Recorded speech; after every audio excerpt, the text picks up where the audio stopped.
My name's Carson. So my coworker recently asked me what a good meditation resource is for like absolute intro meditation. Never meditated before, but it seems like a good idea. And there are tons of great meditation resources out there, but none of the ones that I know off the top of my head are exactly what I wanted to deliver him, which is something that is short. You can do it like in 10 minutes, like it's an absolute start.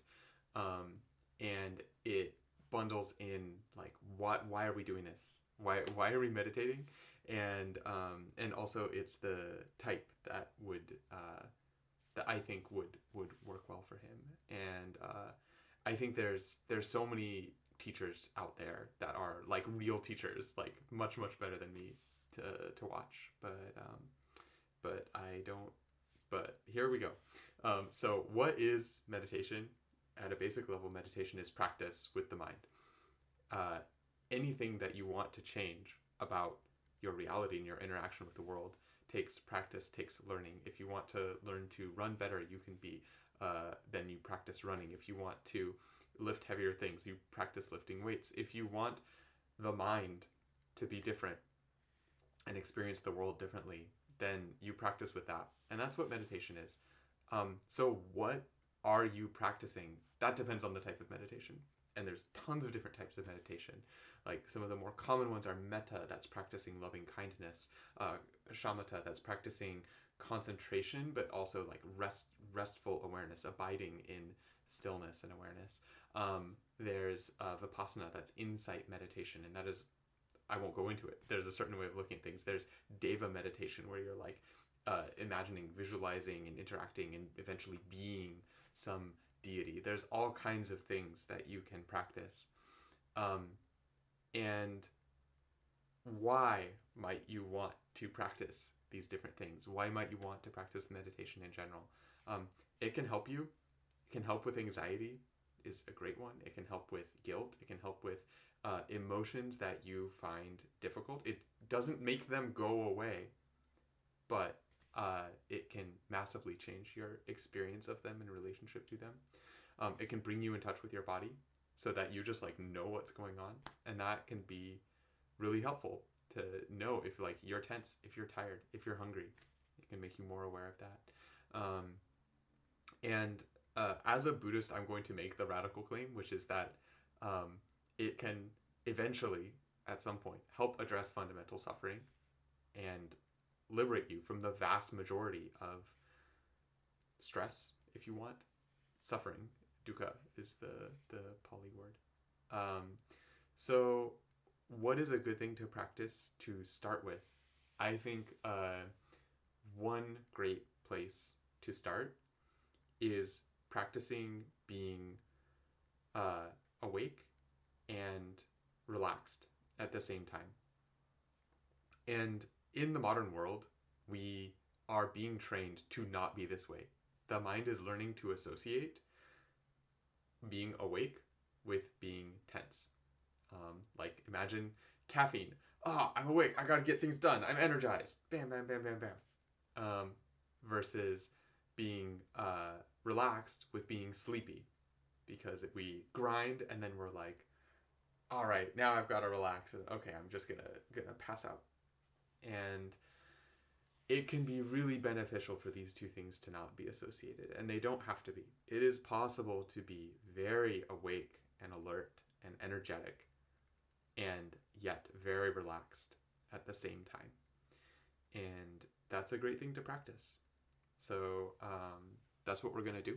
And I'm going to do it for like 10 minutes. 10 minutes a day is beneficial. Once you feel like you can do more, then doing more is more beneficial. Um, the traditional Tibetan amount is to do things in units of 24. So do 24 minutes, then do 48 minutes once you can do that, and so on.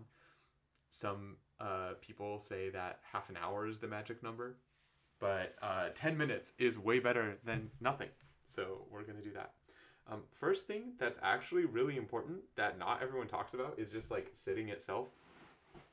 So you want to sit in a way that's comfortable. And you also want to sit in a way that's engaged. So how I'm going to sit right now, I'm pretty flexible in my hips, so I can do this. But the important thing about how I'm sitting is that my hips are tilted forwards. I'm not like slouched like this, and I'm not like straining like this.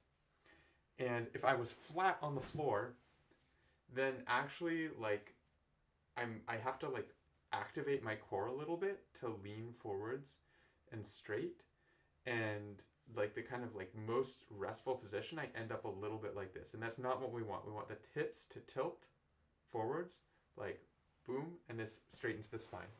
And so we put ourselves, that's why these seats, these zafus, like can tilt and squish like this.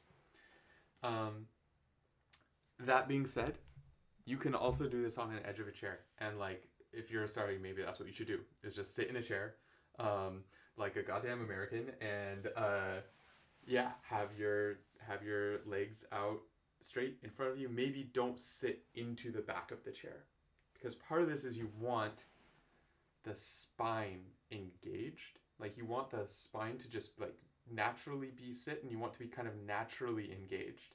You want your spine to be like a bamboo, like it's upright and it's flexy and it can move around, but like the energy flow is not interrupted, and that it actually makes a difference. So you want to be like that. You want to be, for longer amounts, you want your knees to be below your hips, because otherwise you get like all kinds of cramps and like feet falling asleep and stuff like that. You don't want that. You want your shoulders to be relaxed, not like up or not tense, not just like relaxed, like hanging off of a coat rack of your spine, and not like pulling down either, just like there. And then you want your hands to rest. Some people like this. Some people like this. Some people like mudras like this. Um, there's all kinds of things, but really, I think the most important ones are just like neutral gaze, straight spine, and it's comfortable. The most important thing is comfortable. And if like the points that I'm pointing out aren't what's comfortable for your body, do what's comfortable for your body instead. Great. Um, so what are you gonna do for 10 minutes every day? Is you're just starting. Um, you're gonna sit in whatever ways you find comfortable, and then you start with a small ritual. And I think this is good to do, even if you're only doing 10 minutes.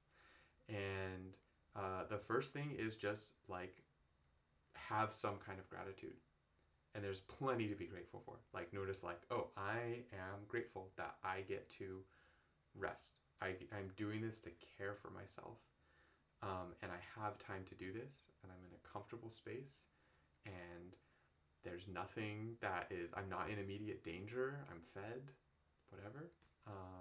Yeah, there's plenty to be grateful for, and be like, yeah, this is, I'm grateful that like this awareness of this beneficial practice has reached me.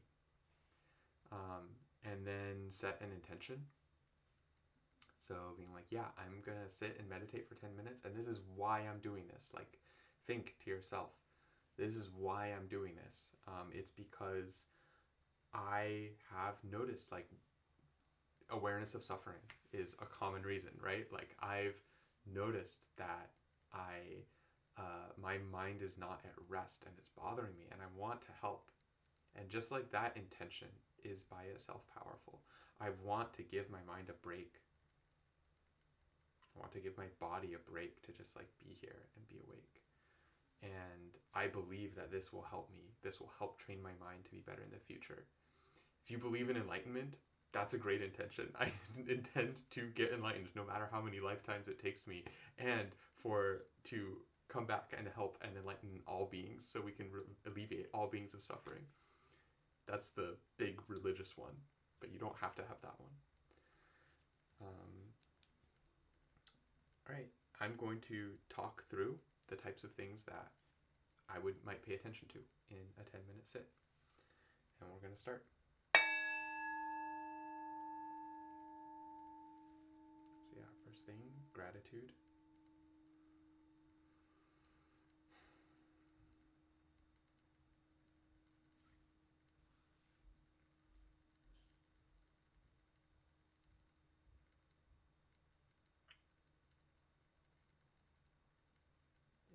intention?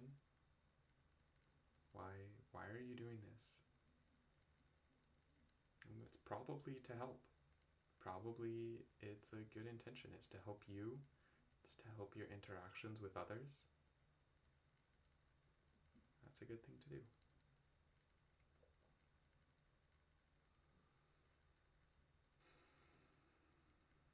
And then take your thoughts and you can hold them like this and mime it out. And take your thinking mind and set it aside.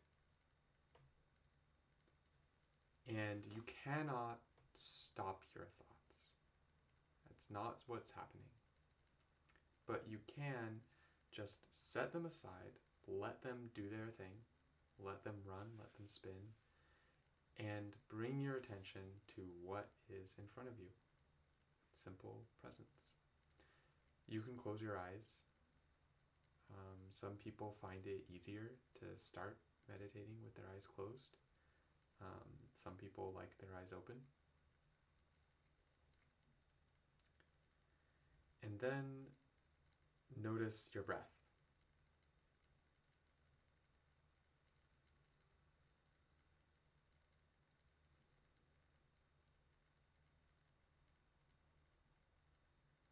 And before you even notice a particular part of it, just notice that it's happening.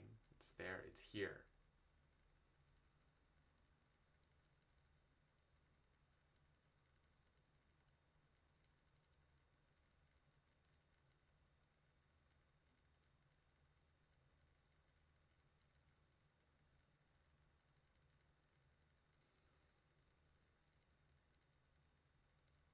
And when you're paying attention to it,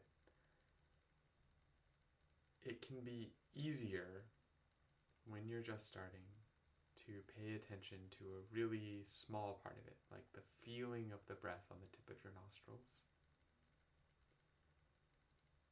I think if what we are practicing is awakeness and relaxation, it is more relaxed to pay attention to the entire breath.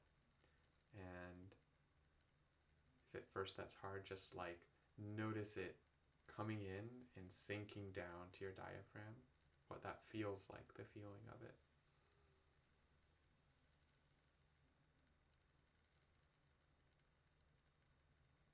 And moving back out.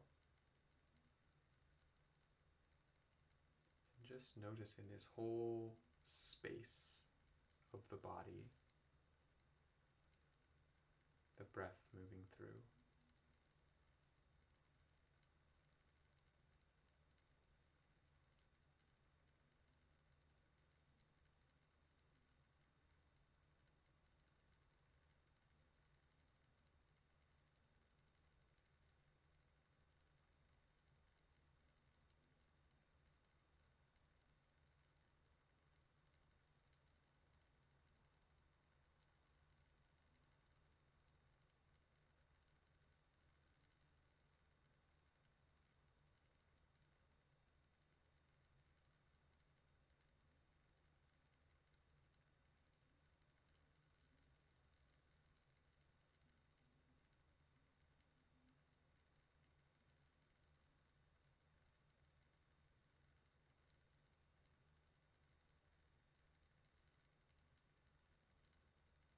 If you catch yourself thinking about something, including thoughts about, am I doing the meditation right? You can think those after you can review, but like right now, just return to the breath.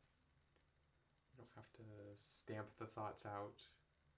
You're not trying to squish them or remove them or get angry at them. It's more like if a cat walks on the board game table, the cat doesn't know what it's doing. You're not going to get angry at the cat. You're just going to scoop the cat up, gently set it to the side, and then pay attention to what you were. You're paying attention to the breath.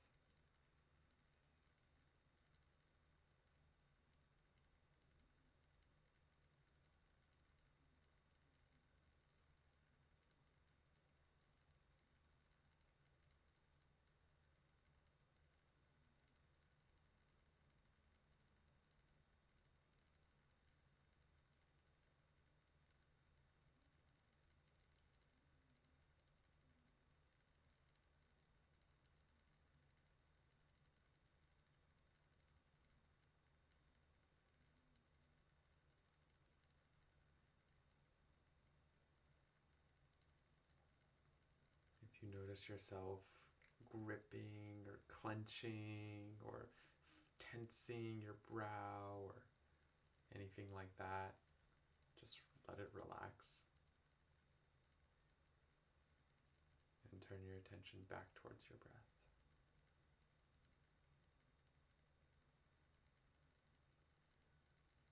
Notice how it's there and it feels good. Breath moving in the body. Bright and clear.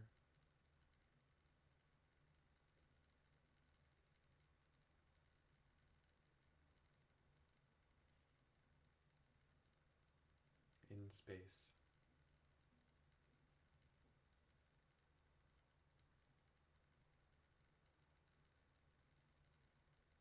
Just the feeling of it.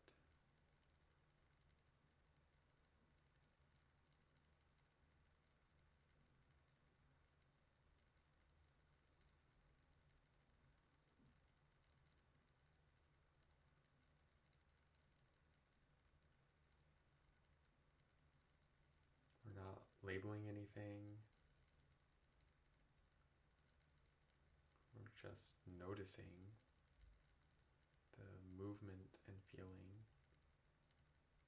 in the vast space of the body.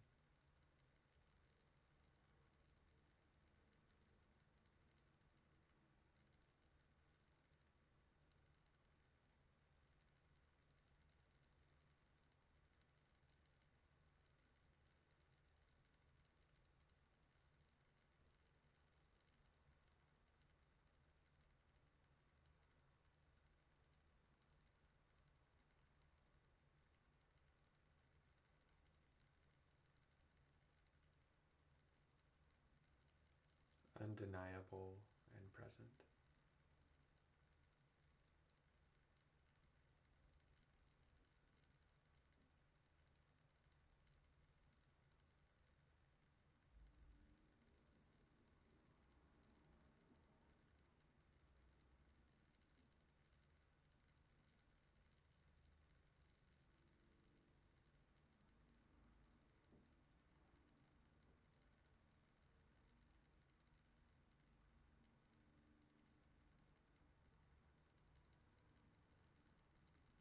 If you feel other feelings or tensions, don't push them away. Let them be there. If there's tightness in the chest near the breath, it's good you noticed it. Let it be there.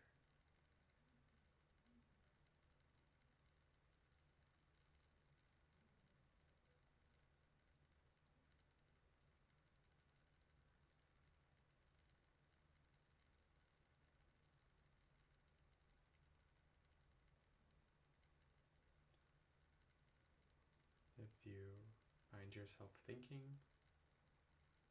that's for later. Just return your attention to your breath and the space it's moving in.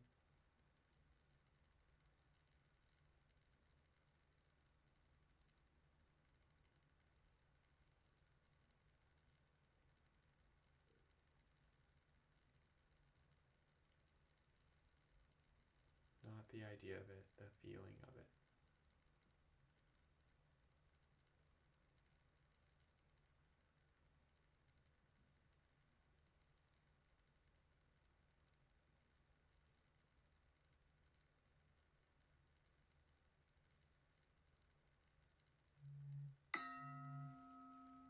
And that's time.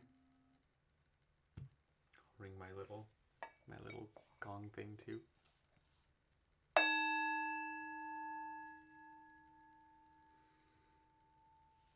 And there's a whole lot you can do from there. And you can go longer. And when you do it by yourself without me talking, then there'll be a bit more time to settle. But that's a good start. Hope you enjoyed, and maybe I'll do a follow-up sometime.